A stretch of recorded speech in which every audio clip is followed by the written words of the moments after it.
Ассалаумағалейкум достар, сіздермен Алса Кезір. Және де біз бүгін қағаздан кеме жасайтын боламыз. Ол кемені жасау үшін бірінші қағазды былай ортасынан былай бүктейміз. Былай бүктейміз. Кішірек қыламыз, былай тұрғанына былай бүктейміз. Сосын былай жоқ жағын, мынандай жағын аламызда мындай самолет жасаған сияқты былай істейміз.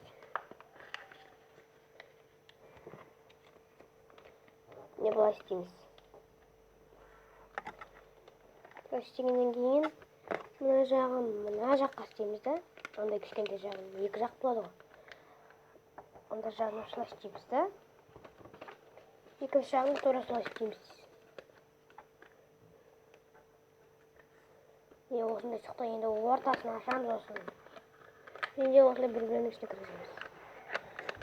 Канал басталған? Жоқ. Сен не істеп отырсың? Жай жасап.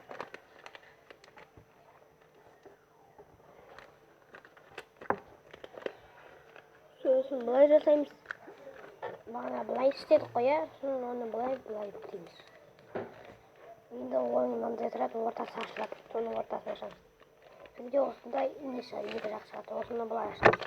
Екі жерінен тартамыз, екі ұшынан. Осындай не шығады. Сосын осыны былай мыржаймыз. Сосын мынау аяқтауға кестіріп, соның ортасын ашамыз. Міне кемеміз дайын болды. Видео ұнаса лайк басып кетіңіздер. Өстіп, бірдеңкелерді салып қоюға болады.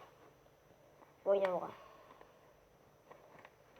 Келесі видеода мультик құрастырамыз осыны жігіттерден. Өзі жүретін, біз қолымызбен тиіспейміз. Сол мультикті қалай жасау керек екенін көрсететін боламыз, достар. Сіздермен бірге болған Амангелді Айбек, яғни Алса Кезір. Сау болыңыздар.